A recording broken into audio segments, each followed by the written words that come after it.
Meus irmãos e irmãs, vamos ter um tempo de oração.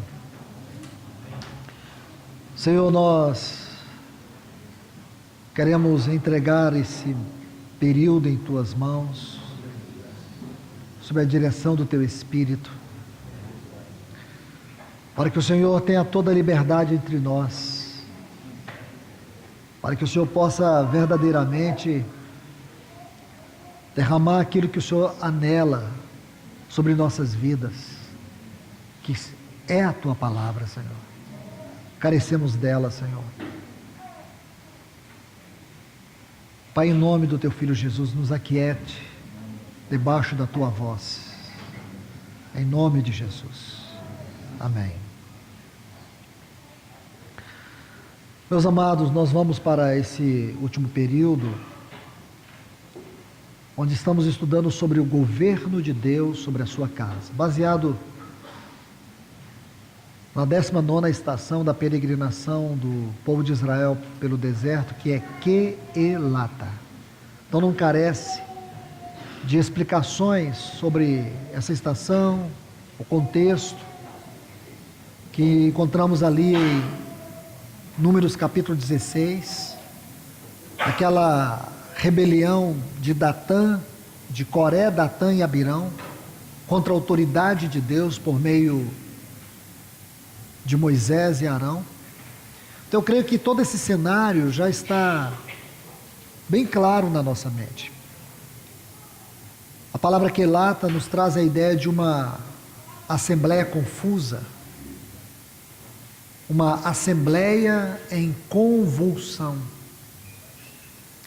Agora, nessa última palavra, eu desejo ajudar os irmãos a ver como podemos ser uma assembleia adequada, como viver como uma assembleia ajustada. É claro que esse assunto, ele tem muitos aspectos, muitos pontos significativos, muitas aplicações. Então, na verdade, irmãos, gastaríamos muito tempo para abordar as questões inerentes a esta temática. Eu chamo a atenção dos irmãos para que nós possamos meditar, pelo menos, nos primeiros capítulos do livro de Atos dos Apóstolos. Eu sei que de maneira bem sucinta. Que o Senhor nos ajude a perceber todo o cenário que se desenvolveu nos 4 primeiros capítulos e o quanto nós podemos extrair de lições para nós. Até aqui temos visto toda aquela convulsão de Quelata, o que retrata muitas nossas experiências locais. Eu creio que todos nós aqui, eu sei que existem muitas cidades aqui, muitas assembleias aqui representadas, nós passamos nossas lutas. Quem não passa, irmãos? Você sai de uma estação, de uma experiência difícil, aí você vai para uma experiência fácil. Logo que aquela experiência boa, maravilhosa, ela começa a nos deixar um pouco acomodados, lá vem o Senhor com uma experiência difícil. Aí começa tudo do zero. A sensação que você vive sendo trabalhado de uma maneira e de outra pelo Senhor. E essa sensação, irmãos, é importante. Não as experiências em si, mas saber que as mãos, aquelas mãos furadas, que está trabalhando em todo esse processo da nossa vida, para o nosso amadurecimento, para o nosso crescimento e para a frutificação. É necessário, irmãos. Que Deus nos ajude a nunca nos acomodarmos com este mundo. Que seja sempre a vida da igreja um desafio constante, persistente. Atos dos Apóstolos, capítulo 1. Eu quero ler um texto muito simples, porém de um profundo significado. É o versículo 4. Atos dos Apóstolos, capítulo 1, versículo 4. Diz assim: e comendo com eles, determinou-lhes que não se ausentasse de Jerusalém, mas que esperassem a promessa do Pai, a qual disse ele: de mim ouvistes. Acredito que em algumas versões esta palavra comendo está reunindo. Independente de uma versão e de outra, é importante que nós vejamos o significado dessa palavra no texto original. Essa palavra é formada de uma preposição e um termo. É sum, que é uma preposição, e o termo nalizo, é sunalizo. Então aqui nessa palavra, observe, tem uma preposição, sum, S-U-N. Essa preposição no texto grego, ela dá a ideia de juntamente com. Juntamente com. A tradução desse texto, à medida que você vai traduzindo ele cria um quadro impressionante. Essa palavra indica um encontro face a face. A melhor tradução seria essa: encontro face a face. Poderíamos traduzir esse texto assim: e encontrando com eles, face a face. Olha que coisa linda, irmãos.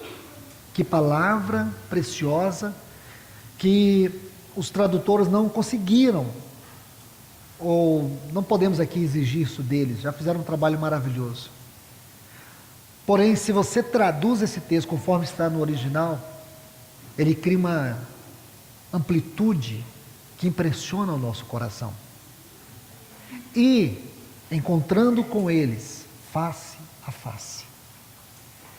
Se você estuda todo aquele período da ressurreição até a ascensão, nós podemos encontrar pelo menos 10 aparições do nosso Senhor Jesus. Eu vou citar cada uma delas aqui. A primeira está lá em Marcos capítulo 16, versículo 10. Quando ele apareceu para Maria Madalena.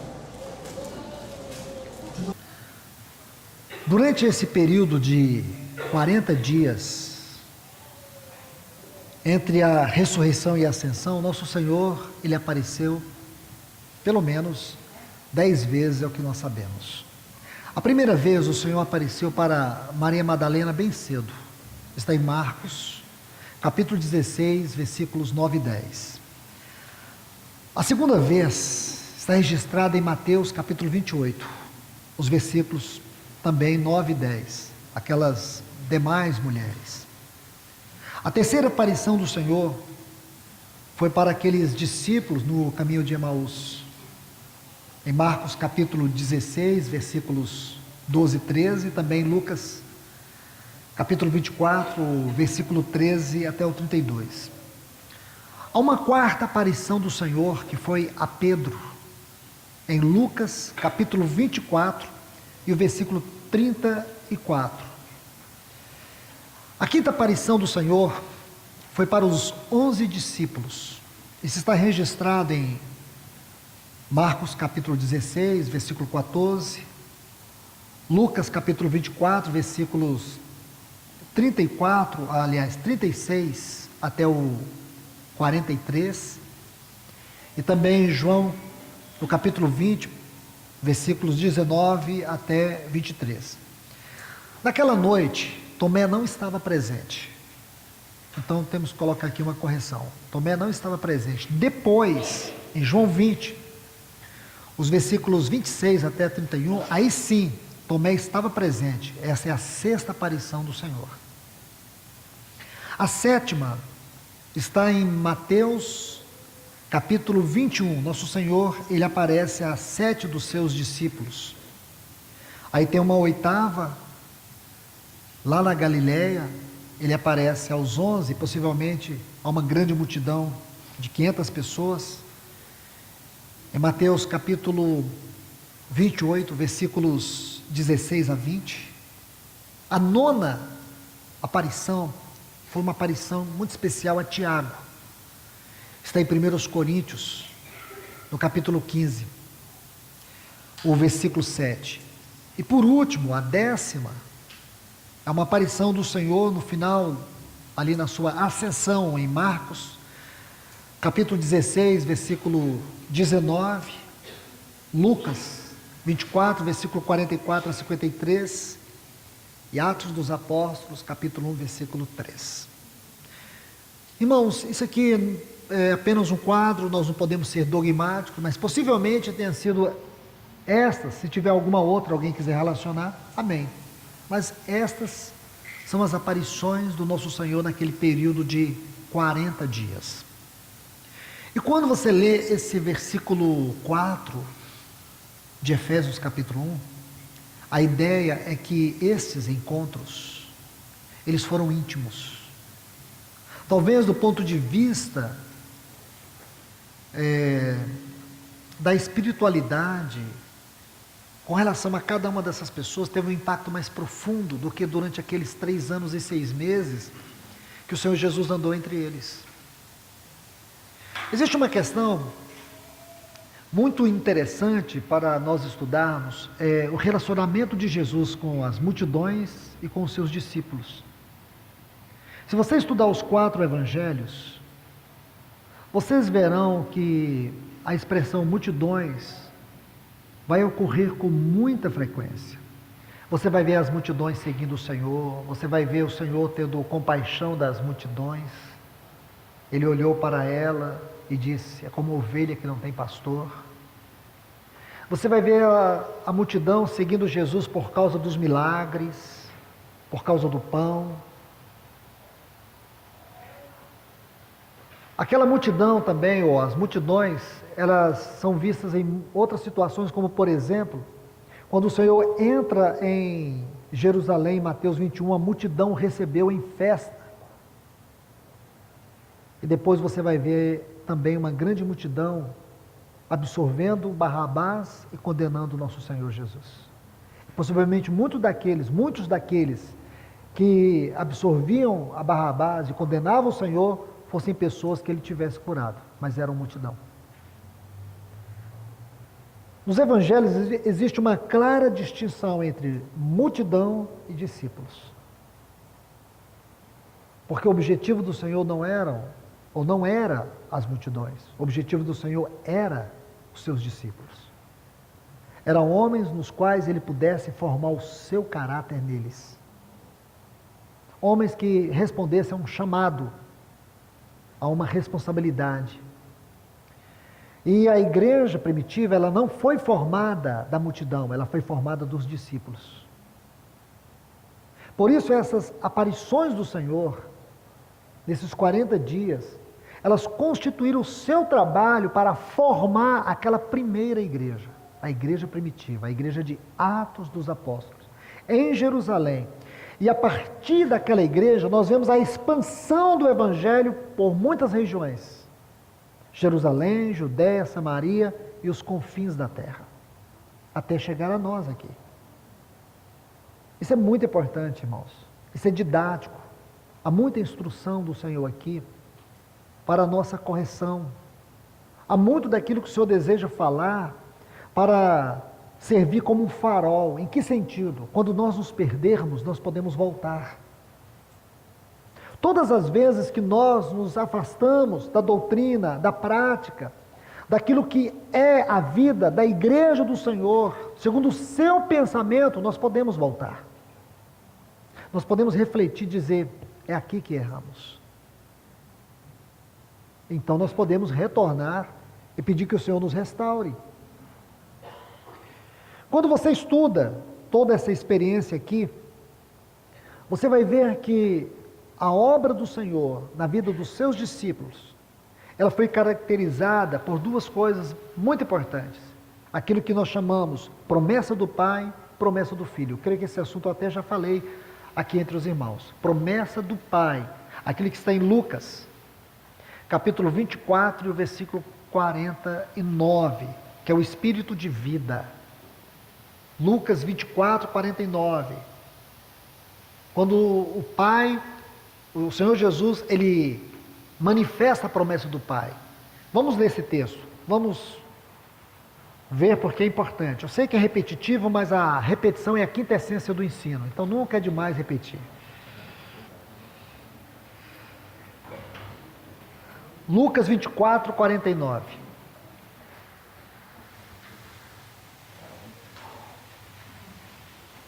Eis que envio sobre vós a promessa de meu Pai.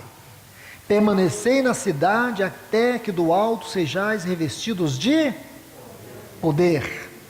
Então, se nós lemos esse texto junto com Atos 1:4, nós vemos a mesma coisa.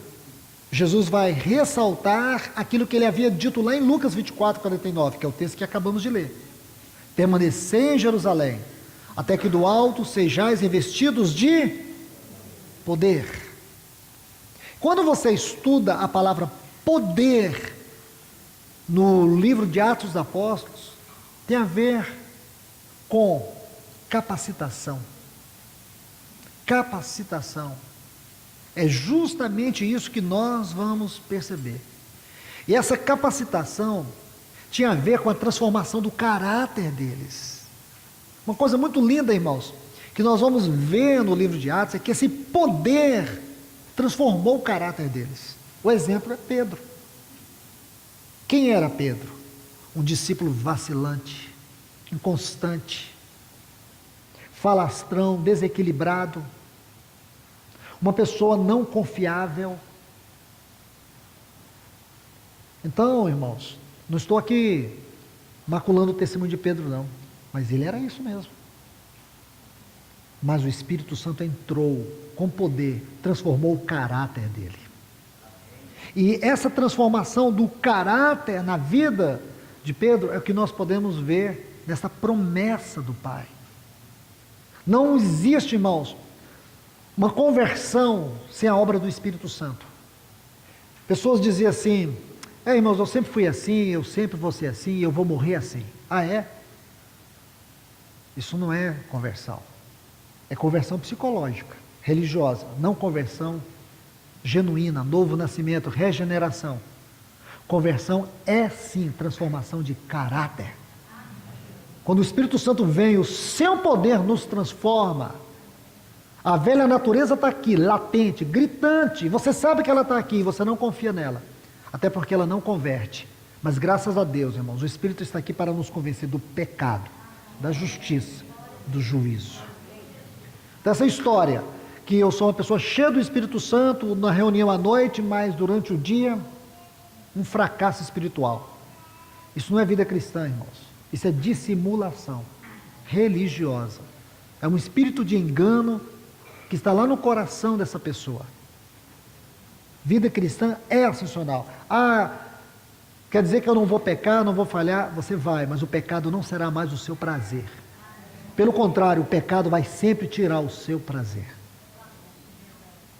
Você nunca vai encontrar um cristão genuíno que ele diga: eu tenho prazer em pecar.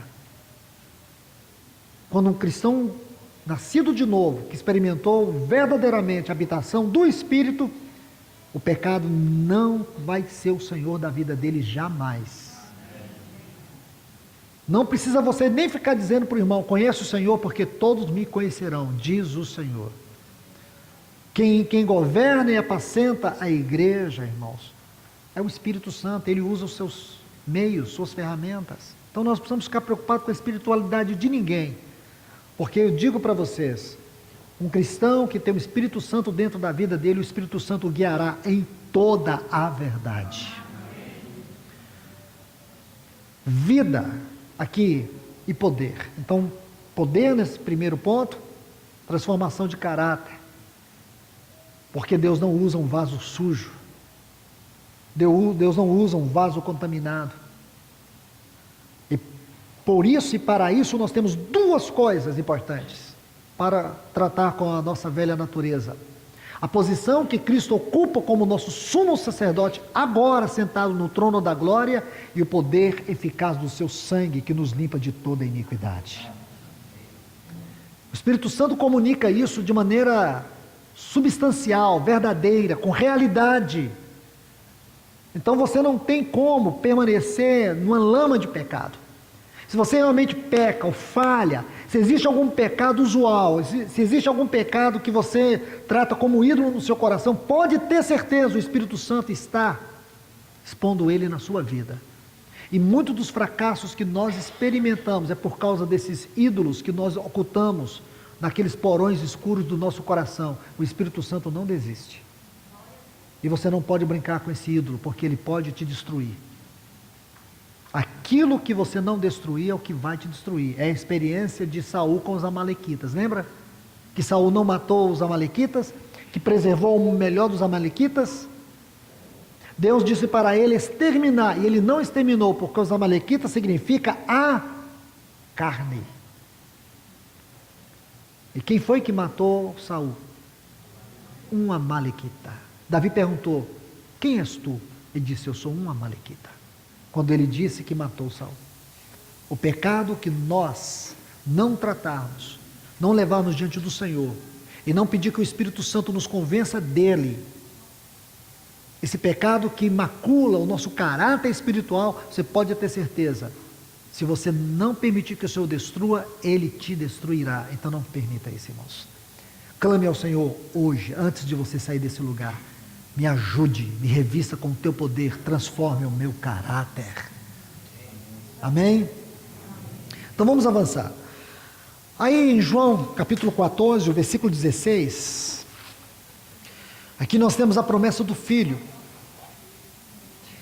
E eu rogarei ao Pai, e Ele vos dará um outro Consolador. A palavra aqui é advogado, amigo fiel, ajudador, Consolador, fortalecedor, intercessor, conselheiro, tudo isso, irmãos, que é o Espírito Santo.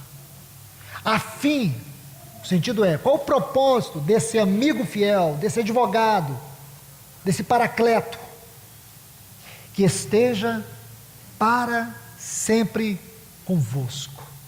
Está vendo aí? Para sempre. Qual é o sentido aqui, irmãos? O sentido aqui é vida. O Espírito Santo é poder, mas também é vida. Vida aqui no sentido também, irmãos, de nos habilitar para o serviço. Foi justamente o que aconteceu na igreja primitiva. O Espírito Santo veio, poder e vida, ou vida e poder. Porque eles vão experimentar o Espírito Santo como vida aonde? No texto até que eu já citei, João capítulo 20, a partir do versículo 19. Trancada as portas onde estavam os discípulos com medo dos judeus. Veio Jesus e pôs-se, colocou-se no meio deles. E o que Jesus fez? Paz seja convosco. E tendo dito isto, soprou o Espírito Santo. A palavra soprou ali é infusão, uma palavra única em todo o Novo Testamento. Ela só encontra uma correlação dela naquela versão Septuaginta, a versão grega do Velho Testamento, que foi feito lá em Alexandria. 70 rabinos traduziram o Velho Testamento do antigo hebraico para o grego. Aí você vai encontrar esta palavra infusão, sabe aonde? Gênesis 2:7, que diz que Deus criou o homem do pó da terra e soprou em suas narinas o fôlego de vida. Então nós podemos extrair daí, irmãos, a base para interpretar a palavra infusão. Soprou sobre eles o Espírito Santo. Sabe quem foi esse que soprou o Espírito Santo? O autor da vida, aquele que disse: haja luz e houve luz. Não é uma coisa simples, irmãos. Não é. Porque João, no capítulo 1, você sabe que João capítulo 1 vai interpretar Gênesis 1. Gênesis 1 está assim: no princípio criou Deus os céus e a terra, porém estava sem forma e vazia, e havia trevas sobre a face do abismo, e disse Deus: haja luz. Pega só isso aí, vai para João 1. No princípio de João é antes do princípio de Gênesis. No princípio era quem? A palavra, o Logos. O Logos era Deus e o Logos estava com Deus. Ele era coinerente, coexistente com Deus. E o verbo, o Logos, a palavra, se fez carne. Aí ele vai dizer assim, que essa palavra era a luz. E essa luz, que era a palavra, criou todas as coisas. Ele vai dizer assim, sem ele, nada do que foi feito se fez. Porque a luz é a vida.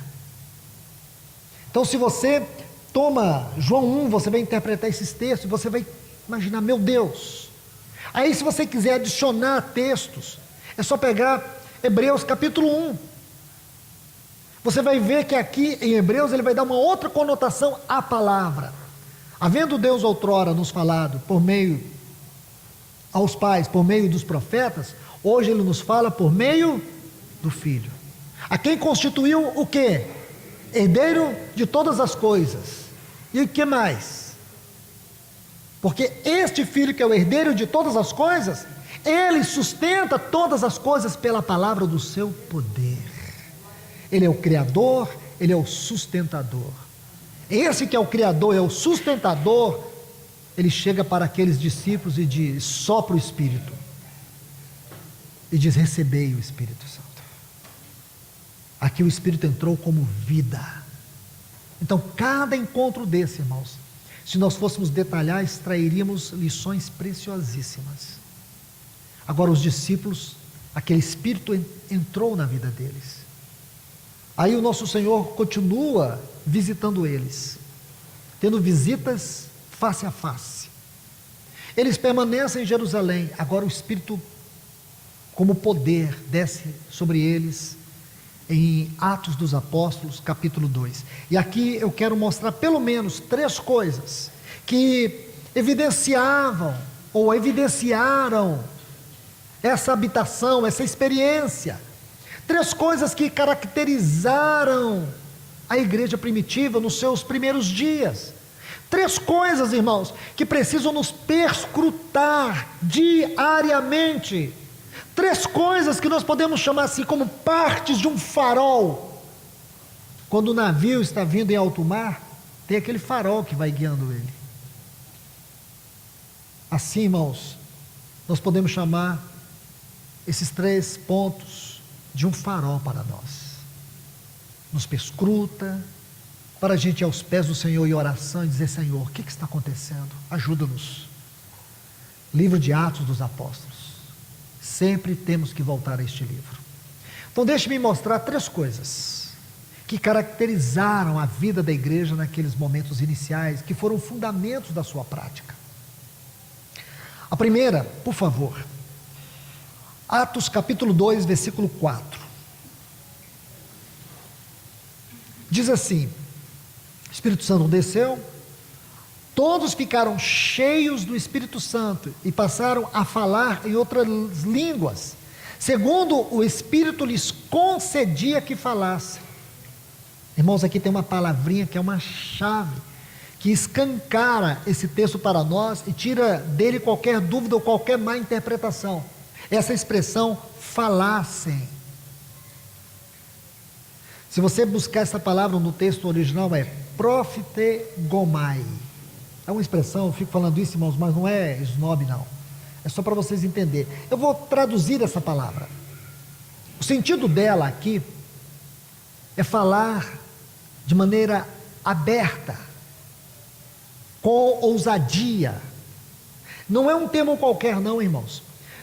Deixe-me te ajudar a traduzir esse texto somente usando o livro de Atos. Vamos aqui a algumas passagens. Veja aí no versículo 14 desse mesmo capítulo 2. Vamos traduzir esse profetegomai. O que significa isso, irmãos? Falar alto, abertamente, falar com autoridade, pronunciar uma mensagem elevadíssima. Então o que significa que quando o Espírito Santo desceu sobre os irmãos, eles passaram a proclamar uma mensagem elevadíssima. Eu já ouvi muito, irmãos, eu vim de movimento pentecostal, eu sei como é que essas coisas funcionam. No movimento pentecostal dizia que eles passaram a falar em línguas estranhas. A tradução dessa palavra joga por terra essa má interpretação. Tá certo? Essa má interpretação. porque não é isso que está dizendo o texto. Se você disser que está indo, então você é justamente isso que diz o texto, que você está ferindo os termos. Está falando coisa com coisa. Não é isso. Falassem. Essa palavra é a chave para abrir esse texto. Deixe-me colocar essa palavra conforme está no texto original. Ela ocorre pelo menos 2 vezes mais em Atos. A primeira está aqui, versículo 14. Então se levantou Pedro com os 11. Olha essa frase. Erguendo, levantando a voz. A gente fala uma frase simples, porém no texto original não é isso. E eu posso te dizer mais, com propriedade, que não é só isso. Porque se você seguir lendo, você vai ver que Pedro prega uma mensagem, ele fala sobre 7 temas acerca de Cristo. E quando ele termina, no versículo 37, começa aqui, Pedro erguendo a voz. No versículo 37 diz assim: compungiu-se-lhes seus corações. Sabe o que significa essa frase? Compungiu-se-lhes. A tradução dela é perfurar. Eles sentiram perfurados quando Pedro ergueu a voz. Então não é uma coisa qualquer. É a mesma palavra no texto grego que está aqui. Erguendo a voz é a mesma. Falassem. Conforme o Espírito Santo lhes concedia que falassem. Conforme o Espírito Santo concedia que eles proclamassem. Levantasse a voz. Não é um termo qualquer. E vou lhes dar um outro texto.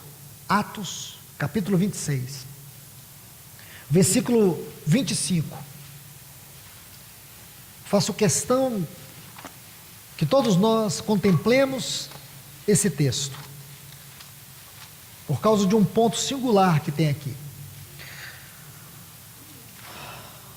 Atos 26. O versículo 25.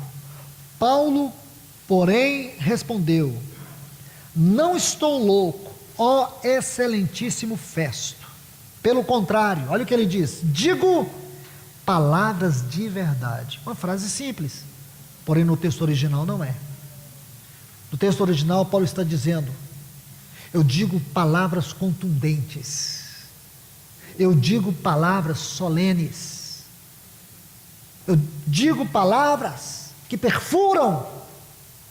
É justamente isso, porque Festo diz assim, Paulo está dando aquele maravilhoso, expondo aquele maravilhoso assunto, com tanta contundência, com tanta vida.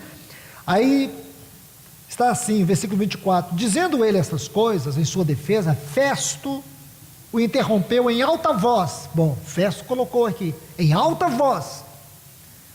Essa alta voz de Festo não se comparava ao que Paulo iria dizer. Estás louco, Paulo? As muitas letras te fazem delirar. Aí Paulo diz: não estou louco, ó excelentíssimo Festo. Pelo contrário, digo, aí ele vai colocar essa palavra, digo um discurso, uma mensagem aberta, contundente e penetrante. É isso, irmãos.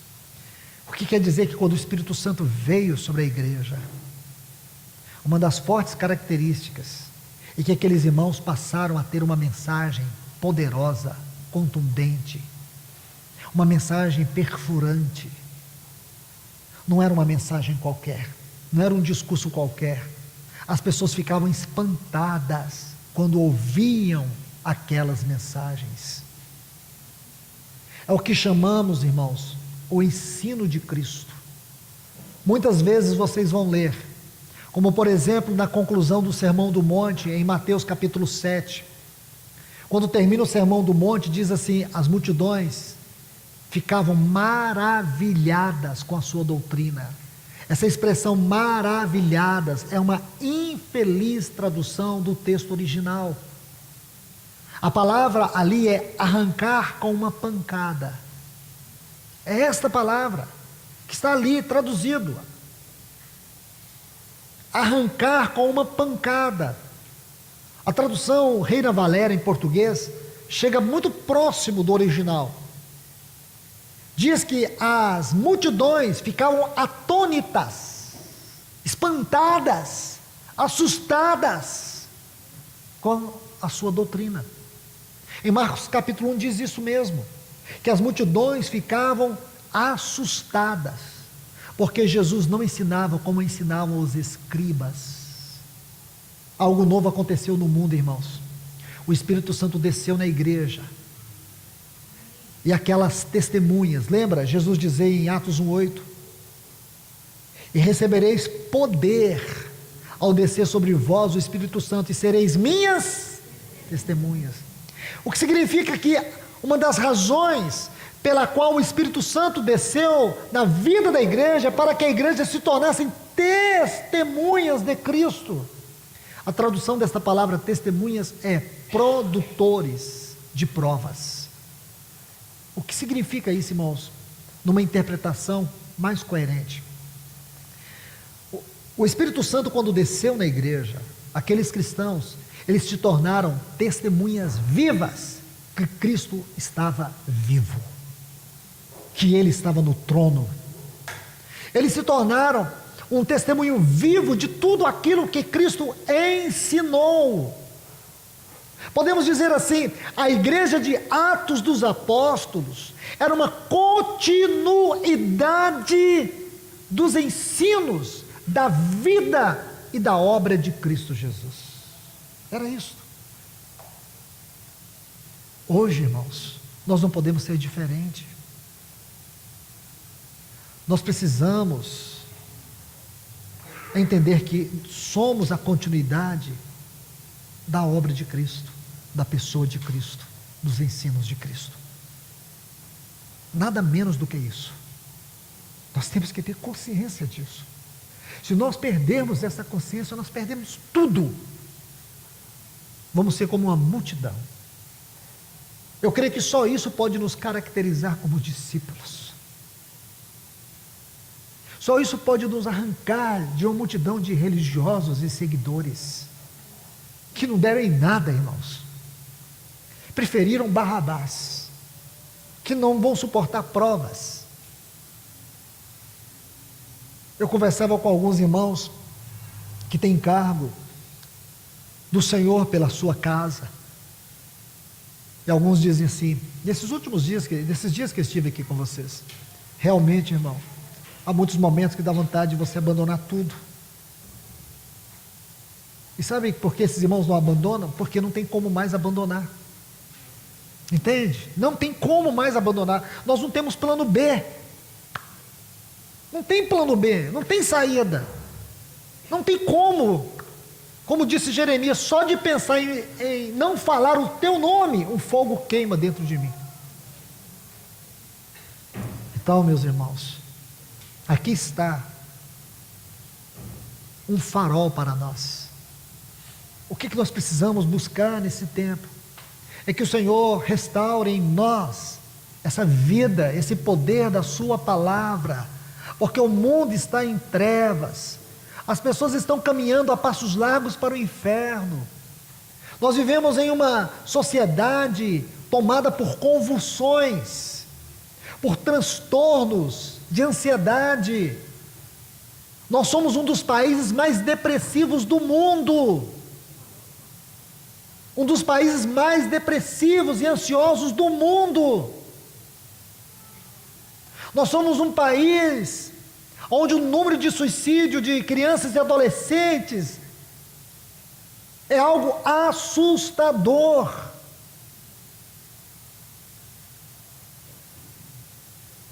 É onde o mundo pode encontrar refrigério, irmãos. Onde o mundo pode encontrar um oásis. Onde o mundo pode encontrar o jardim de Deus. Onde o mundo poderá encontrar os céus na terra. Onde o mundo poderá encontrar uma viva esperança. Só na mensagem que nós pregamos, irmãos. Porque ela é vida. Ela transforma.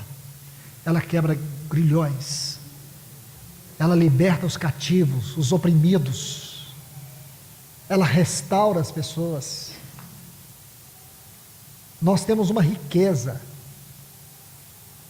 Nós temos uma vida, um vigor espiritual, e nós não podemos segurá-lo, nós não podemos retê-lo, nós não podemos aprisioná-lo. O Espírito Santo anela fluir da nossa vida, saltar como um rio de águas vivas sobre as pessoas. Nós não podemos diminuir o verdadeiro significado prático daquilo que é a igreja. Nós não podemos diminuir a natureza daquilo que é a igreja. Então, meus irmãos e irmãs, esse é um ponto que nós temos que considerar. Vamos a um outro ponto muito importante, que temos que buscar a ajuda do Senhor, para que este aspecto, este ponto, como um farol, nos perscrute, nos avalie. O que aconteceu conosco, irmãos? Talvez olhando para Ele, possamos sentir desespero, angústia, possamos nos humilhar e pedir: Senhor, por favor, venha intervir na minha história, na nossa história. Intrepidez.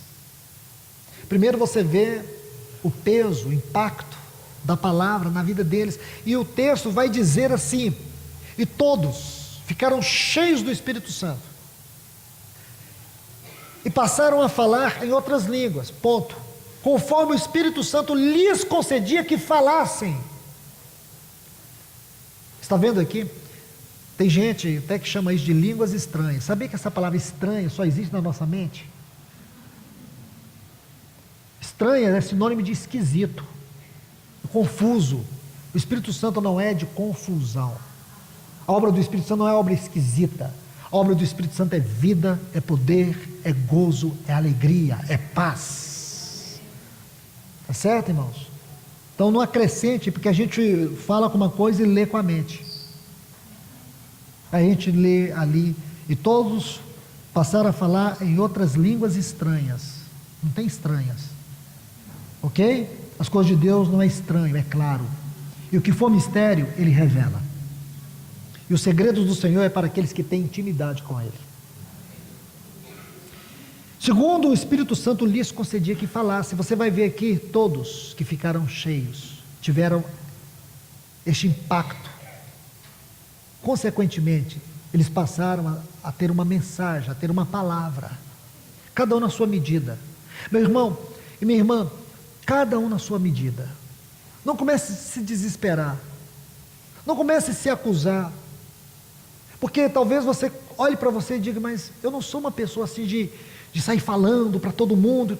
Não, você não vai, eu creio também que você não vai mudar, vai continuar sendo do mesmo jeito.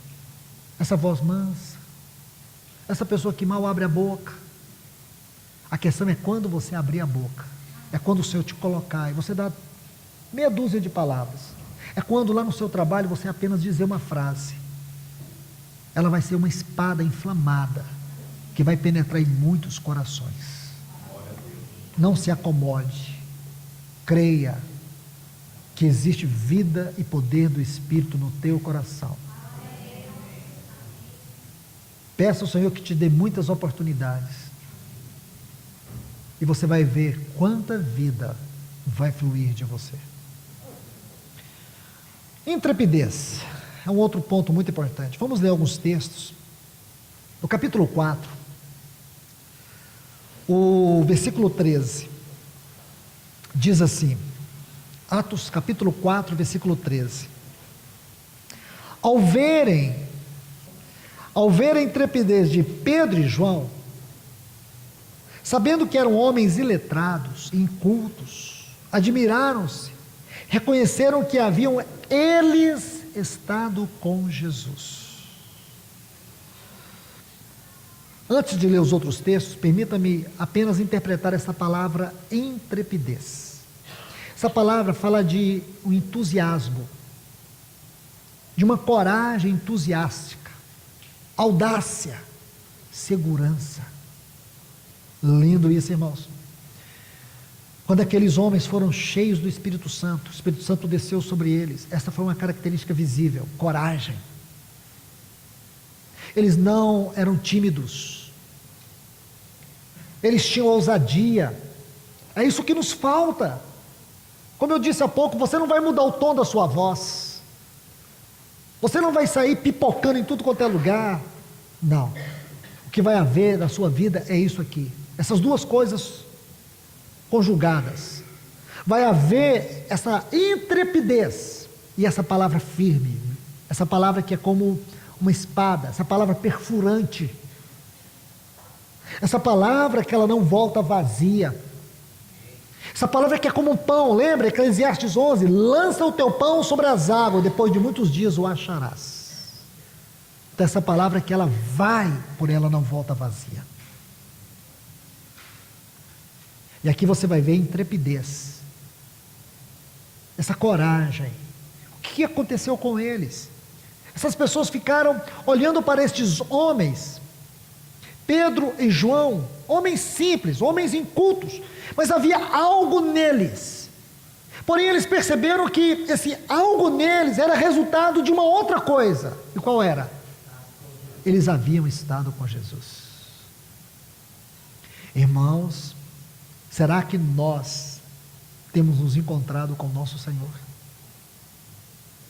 Será que encontrar com o Senhor é uma parte da rotina da nossa vida? Será, irmãos? Será que nós temos encontrado com Ele na Sua palavra? Será que nós temos encontrado com Ele na nossa devoção? Será que Ele é mesmo alguém que a gente canta aqui, como o rei Davi, quero te adorar? Te amo, ó Senhor. Será que é isso, irmãos? Ou é só nas letras que a gente lembra dele, nas canções? Ou ele é parte inerente, importante para a nossa existência como igreja, como um cristão, como uma cristã? Era o andar com Jesus que produziu aquela intrepidez. Agora o Espírito Santo, ele veio trazer aquele andar, aquela comunhão, ele veio tornar isso em uma palavra. O que significava aquela comunhão com o Senhor? O que significou aquele tempo que eles passaram com o Senhor? Isso foi transformado em intrepidez. As pessoas estão confundindo espiritualidade. Tem muitas pessoas que elas gostam de parecer espiritual. E para mim, todo cristão que gosta de parecer muito espiritual, ele não passa de um ser superficial. Então fica, não é? Espiritualidade, irmãos, é igual a ponta de um iceberg. A grandeza fica para baixo, escondido. As pessoas precisam sentir é que nós andamos com o Senhor. Não é um conhecimento intelectual dele, é que nós temos comunhão com Ele. E isso não precisa ser nenhuma exibição. Isso é uma realidade que as próprias pessoas vão sentir. Foi o que aconteceu. E sabe aonde que essa realidade era visível? Na intrepidez, na coragem, na ousadia. Deixe-me colocar mais textos. Ainda nesse capítulo 4, olha o versículo 29. É uma oração da igreja. Aí os irmãos oram e dizem assim: agora, Senhor, olha para as suas ameaças e concede a teus servos que anunciem com toda coragem, intrepidez, segurança, tua palavra. Meus irmãos, é isso que nos falta, segurança. Segurança. Quantas vezes ouvimos os irmãos dizerem assim, lá na faculdade, os irmãos ficam falando mal de Deus, dizendo que Deus não existe. Irmãos, coisa mais simples do mundo. Provar que Deus não existe é um ato de uma fé sobrenatural. Você precisa ter mais fé para provar que Deus não existe do que dizer que Ele existe. Entende, irmãos? Para mim, todo ateu, ele tem uma fé inexplicável. Imagina, irmãos. Um ateu amanhece o dia e diz, nossa, que dia lindo, mas ele não tem a quem agradecer. Ele respira, graças a Deus estou vivo. Não tem, irmão, não tem noção. Uma pessoa que diz que Deus não existe. Então não fica perturbado com isso não. Porque aquilo que está em você é uma verdade absoluta. Você não precisa preocupar com a incredulidade das pessoas. Você não precisa preocupar porque as pessoas te reprimem. Eu falo isso para os jovens. Você não precisa se sentir inseguro. O Espírito de Deus está em você. Entende? Está em você, Ele te dará a palavra na medida certa. Não precisa argumentar, nem contra-argumentar, nem tentar explicar. Não precisa nada disso. Se você apenas disser, eu quero falar uma coisa para vocês, eu creio que Deus existe e que eu não sou origem de um animal, de um macaco e nem de uma ameba, e ponto final, pronto. Se a pessoa diz, não, eu sou, então tudo bem, se você quer se diminuir, se diminua. Mas a Bíblia diz que nós somos criados à imagem moral e espiritual de Deus. Irmão, tem uma palavra mais sábia do que essa? É uma questão só de pensar. Como diz o irmão John Stott, crer é pensar. Uma pessoa que não crê está com problema de pensamento, problema de mente. É simples, é óbvio. O que nos falta é segurança. E quem te dá isso é o Espírito Santo. Segurança, firmeza. Essa multidão que está aí, que nega Deus, irmãos, nega com o único objetivo, para a satisfação dos seus prazeres. Prazer não preenche o vazio do espírito do homem, só Deus. Então você precisa acreditar que todo ser humano, aquele que você julgue mais abominável, aquele que você acha que ele é um blasfemo, por definição, eu quero te falar, ele tem um espírito que clama por Deus. Deus criou ele com um vazio, só Deus vai preencher. Quando essa palavra for liberada pela sua boca, com ousadia, com segurança, com unção, te digo a verdade, ela vai tocar o espírito dele. Digo para você com toda segurança, irmãos. Intrepidez. Vamos ler mais alguns textos. Versículo 31 deste mesmo capítulo 4, de Atos dos Apóstolos. Tendo eles orado, tremeu o lugar onde estavam reunidos, e todos ficaram cheios do Espírito Santo, e com intrepidez anunciavam a palavra de Deus. Oh, irmãos, que o Senhor restaure a intrepidez da vida do seu Espírito no nosso coração. É o que nós estamos precisando para esta geração, um batismo de intrepidez. Que realmente haja isso em nós. No seu casamento, você falar para o seu cônjuge, não é ficar sendo aquele tormento que fica apontando o pecado, dizendo que está errado, ficar brigando com seus filhos porque eles estão passando a noite em festa. Nada disso, irmãos. É você falar uma palavra viva, uma palavra poderosa. Você chegar para o seu cônjuge e dizer, eu quero te falar uma coisa, Jesus morreu pelos teus pecados, Jesus deu a vida por você e Ele te ama, ponto final. Deixa que a palavra vai trabalhar no coração dele. É você dizer para o teu filho, você está fazendo tudo o que a sua carne quer, mas eu quero te falar, você não pertence a este mundo, você pertence a Deus, eu te consagrei, e o Senhor não vai desistir de você, Ele te ama, Ele morreu por você, e um dia você vai perceber o quanto isso é real, pode ter certeza, irmãos, porque a palavra que nós falamos, ela tem vida, ela tem poder. O que aconteceu com a igreja primitiva? Por que o evangelho se espalhou? Porque eles passaram a ter segurança. A questão, irmãos, que nós perdemos a segurança, a ousadia, a intrepidez, e sabe o que a gente faz? Fica igual uma goteira. O marido não aguenta mais ouvir falar de Jesus, porque a mulher é uma goteira, sem vida. E do contrário também, muitas esposas, cujos esposos são cristãos, não suportam, porque é só condenação, é só acusação. Não condene, não acuse, fale palavras de vida, fale com ousadia, deixa o Espírito Santo usar a tua boca, no seu trabalho. É muito triste você ouvir alguém dizer que tem um cristão chato lá na sessão. É horrível, irmãos, é uma vergonha para o evangelho. Como é diferente você saber que a pessoa mais íntegra, aquela pessoa mais admirável, é um testemunho de Cristo. Que o Senhor torne isso claro para nós, irmãos. Que nós não venhamos ser nenhum obstáculo à obra de Deus nessa terra. Que que nós sejamos verdadeiras testemunhas de Cristo Jesus. Que as pessoas comecem pelo menos a ter uma desconfiança que nós andamos com Ele. Olhar assim e falar assim, eu não sei, mas parece que essa pessoa aí tem alguma coisa com Cristo. Compreende, irmãos? Intrepidez. Deixe-me colocar um outro texto, e esse também eu faço questão de ler com vocês. Quero que vocês olhem para esse texto. Atos 28.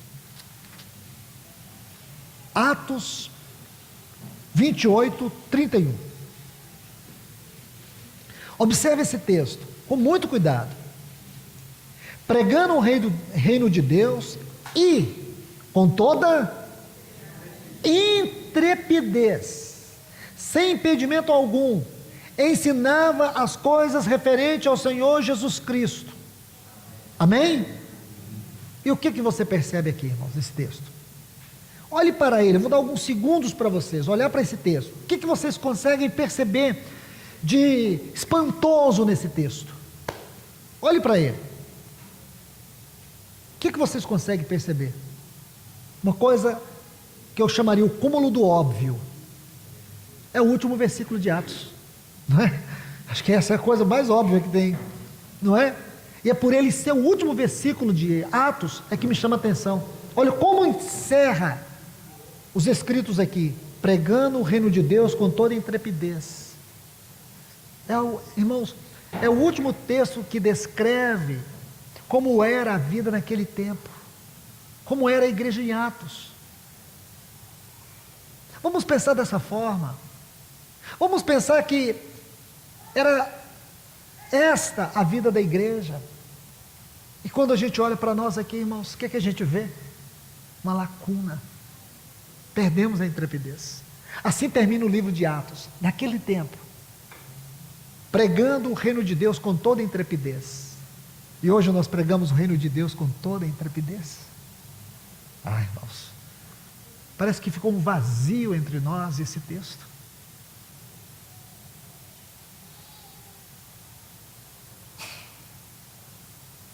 Você olha para ele, parece que ficou um buraco entre nós e ele. Por que perdemos a intrepidez, irmãos? Não podia ter perdido. A igreja é o que é hoje porque nós perdemos essa intrepidez. Confiamos na nossa capacidade. Buscamos outras formas de pregar o Evangelho, outras formas de anunciar o Evangelho, de falar do reino de Deus. Você percebe que o livro de Atos não tem fim, não tem uma conclusão. Posso dizer para vocês assim, esse livro, ele termina aqui, no sentido literário, de uma maneira muito comum. E por quê, irmãos? Por que este é um livro que ele termina de uma maneira tão comum? Eu posso dizer assim, ele termina como se não terminasse. Sabe por quê, irmãos? Porque o desejo do Espírito era que continuasse, não era que terminasse. Nós não podemos achar que esse é um fim, irmãos. Aqui não é o fim. Tinha que ser a continuidade. E por que não continuou, irmãos? Porque perdemos a intrepidez. Porque nos tornamos tão frios no nosso reunir, na nossa adoração, na nossa comunhão. Esse texto tem que nos esmagar. Não é um texto para apenas contemplar e dizer, terminei a leitura do livro de Atos. Esse livro tem como título Atos dos Apóstolos. Não deveria, irmão, deveria ser Atos do Espírito Santo. Talvez nos ajudasse a refletir mais. Por que nós deixamos apagar o fogo do Espírito? Por que permitimos, irmãos, que essa ousadia se perdesse na nossa vida? E nos tornássemos tão mecânicos nas coisas de Deus, tão frios. Buscamos muitas vezes o intelectualismo como uma ferramenta para proclamar o Evangelho. Esses homens não tinham intelectualismo nenhum, eles foram chamados de incultos. A palavra ali é gramatos. do ponto de vista intelectual, da filosofia, da religião do tempo, daquela época, eles eram analfabetos. Mas como esses homens, que não preenchiam os requisitos do conceito intelectual da filosofia e da religião daquela época, conseguiram transformar o mundo, conseguiram levar o mundo a uma convulsão de arrependimento,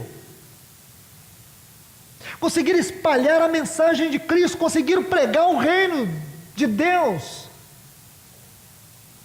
porque eles verdadeiramente, irmãos, compreenderam o que era a vida no Espírito, o que era ser cheios do Espírito. Eles se deixaram ser usados.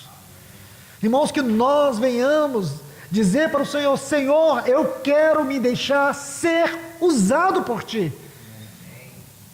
Me esgota em Tuas mãos. Paulo chegou a dizer assim para os irmãos em Coríntios, no capítulo 12: eu de boa vontade me gastei e me deixei gastar. Hoje não, irmãos, nós estamos nos preservando. Nós nos preservamos para os nossos amigos, para os nossos parentes, só que eles estão indo para o inferno. E aí, você já pensou? Pensa um pouco, eles queimando no inferno eternamente, as pessoas que você ama, e você não faz nada, não dá nem a elas a oportunidade de dizer não. Não, irmãos, esse texto tem que nos perscrutar. Intrepidez. Nós vamos concluir, irmãos. Eu quero mostrar um outro ponto muito interessante para vocês. Então, primeiro, era a ousadia na palavra. A palavra de poder que fluiu na vida deles. Eles pregaram uma mensagem eloquente, uma mensagem elevada. Isso se tornou natural para todos eles. Segundo, a intrepidez, como eles proclamavam isso. E ainda havia um outro aspecto que eu não gostaria de deixar passar. É prático, parece até insignificante, mas revelava o coração deles. Era a disposição que eles tinham de entregar tudo ao Senhor. Era o coração livre, como eles dispunham todas as coisas para o Senhor. Eu vou usar duas porções para explicar isso. A primeira está aqui no capítulo 4, versículos 36 e 37. Ela é importante, por quê? Eu vou dizer para vocês. Porque ela vai nos ajudar a entender o episódio seguinte. Atos dos Apóstolos, capítulo 4, versículos 36 e 37. Diz assim: José, a quem os apóstolos deram o sobrenome de Barnabé, que quer dizer filho da consolação, da exortação, levita natural de Chipre, vendendo um campo, trouxe o preço e depositou aos pés dos apóstolos. Irmãos, preste atenção nisso, não era uma coisa comum. O escritor aqui, ele tenta resumir uma atitude, um comportamento, um ato. Então, nós sabemos que ele exprime aqui, em poucas palavras, ele diz assim: vendendo-o, trouxe o preço e depositou aos pés dos apóstolos. Aí segue a leitura, começa assim, capítulo 5. Entretanto, certo homem chamado Ananias, sabe o que significa Ananias, irmãos? Graciosamente dado por Deus. É bom prestar atenção nisso. Ananias, com sua mulher Safira, vendeu uma propriedade, mas em acordo com sua mulher, observe essa palavra, reteve. Sabe o que significa essa palavra reteve? Tirar secretamente parte do preço, e levando o restante, depositou aos pés dos apóstolos. Então disse Pedro: Ananias, por que encheu Satanás teu coração para que mentisse ao Espírito Santo, reservando parte do valor do campo? Conservando, porventura, não seria teu? Porque tem essa ideia que os irmãos da igreja primitiva vendiam todas as suas casas, entregava para os apóstolos e ia morar debaixo das pontes. Não tem isso, irmãos. Os irmãos vendiam seus bens, ficava sem nada. Essa ideia não é bíblica. Tem muita gente usurpando esse texto de maneira inadequada. Eu não tenho tempo para esgotar tudo isso aqui, mas vou colocar alguns princípios que vai te ajudar a refletir e você vai perceber o significado, quanto é importante. Não seria teu, e vendido não estaria em teu poder. Não era, os irmãos não queriam ter poder sobre os bens dos irmãos, não tinha nada a ver com isso.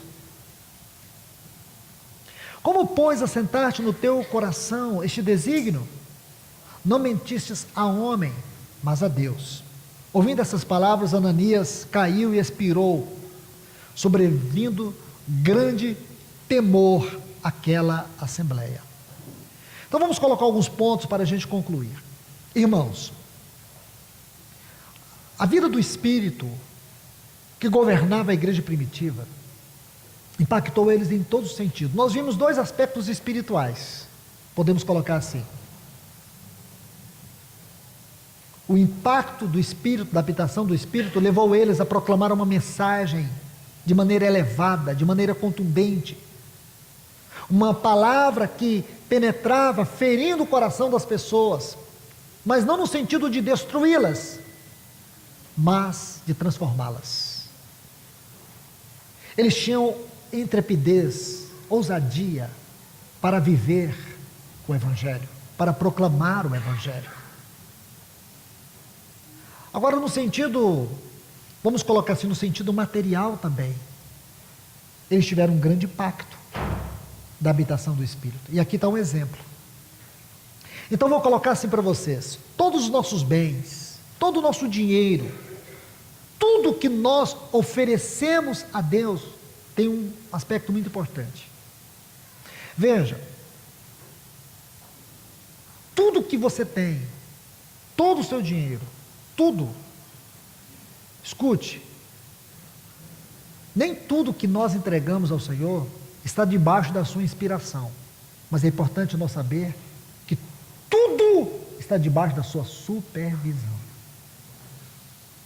Então muitas vezes você acha que tem que fazer, acha que tem que dar, acha que tem que ofertar, o dízimo, seja lá como vocês chamem.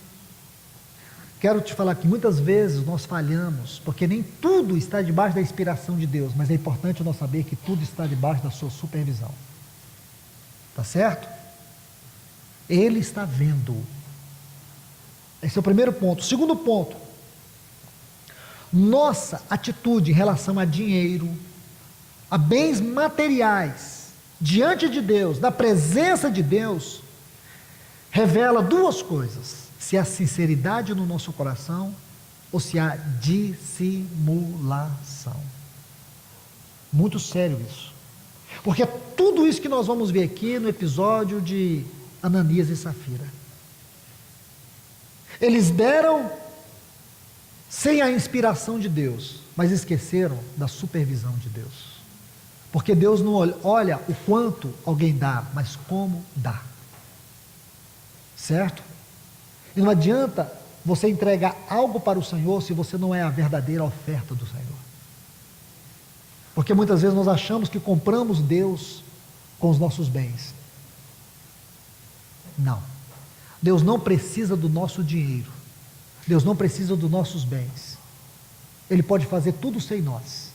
Porém, é um sublime ato de fé e devoção quando nós temos disposição de entregar tudo ao Senhor e colocar à disposição dEle quanto, como e quando Ele quiser.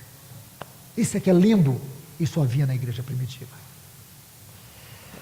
Um outro ponto que eu quero dizer para vocês: lembre que eu disse que o nome Ananias significa dado graciosamente por Deus. Porém, ele era uma própria contradição, porque ele não tinha a graça de dar ao Senhor. Ele era uma graça de Deus, mas ele não tinha a graça de entregar para Deus. Um outro ponto que eu quero que vocês observem, aquela palavra reteve. Vou te dar um texto que vai abrir essa palavra para vocês. Tito, capítulo 2 e o versículo 10. Ali você vai pegar o verdadeiro significado desta palavra. Reteve significa retirar secretamente. Sabe o que esta palavra reteve mostra para nós? Essa palavra vai revelar o coração de Ananias e Safira. Eles dispuseram uma oferta para o Senhor, como se dissesse: nós vamos dar tanto, mas na hora de entregar, eles secretamente tiraram uma parte. Essa palavra reteve vai ajudar. Tirar secretamente. É como se eles dissessem: vendemos um campo, queremos consagrar ao Senhor, e queremos dar uma parte para o Senhor, porém a parte que eles deram, falaram que dariam para o Senhor, sabe o que eles fizeram? Tiraram secretamente. Esta palavra é muito importante. Observe isso, irmãos, muito importante, porque eles se tornaram um doador fraudulento. Assim era o Ananias, um doador fraudulento. Ele fingia que entregava, porém não entregava. Agora, por que o Espírito Santo colocou essa história para nós? Dois lados. Porque tem um outro lado do Barnabé, filho da consolação, aquele que vendeu e disse: Senhor, tudo que eu tenho é teu, eu sou apenas um mordomo. Que lindo isso, irmãos. É viver pela fé. A gente acha que viver pela fé é o irmão que não tem pão para comer. O irmão não tem nada para comer. Como é que você vive, irmão? Pela fé. Eu queria ter uma fé dessa aí, porque para mim isso não é fé, irmãos. Essa aí é fé que não tem respaldo na Bíblia. Sabe o que é fé, irmãos? É você dizer: Senhor, eu tenho um celeiro cheio, mas ele é teu, eu sou apenas um mordomo, quero ser teu servo. Pode ter certeza que o Senhor vai te dar celeiros, porque fé aqui envolve responsabilidade, não é uma coisa. Fé é um pulo no escuro. Aonde está isso na Bíblia, irmãos? Fé é você ter a certeza que Deus está sustentando sua vida com as suas mãos. A gente acha que viver pela fé, irmãos, é como os missionários que deixaram tudo aqui e foram depender do Senhor lá na África. Ora, irmãos, viver pela fé também é morar na Suíça e amar o Senhor e viver fielmente. Viver pela fé é viver com fidelidade. Tá certo? Então vamos colocar as coisas nos seus devidos lugares, para a gente não criar distorções. E aqui está uma questão muito séria.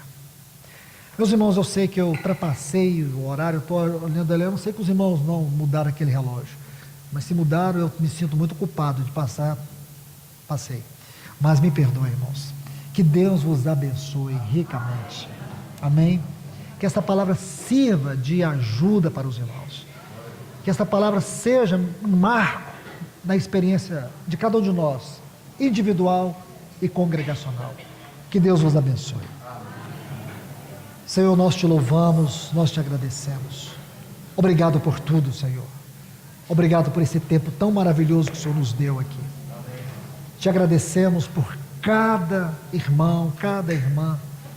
Obrigado pelo teu Espírito, Senhor. Obrigado pela tua palavra. Em nome de Jesus. Amém.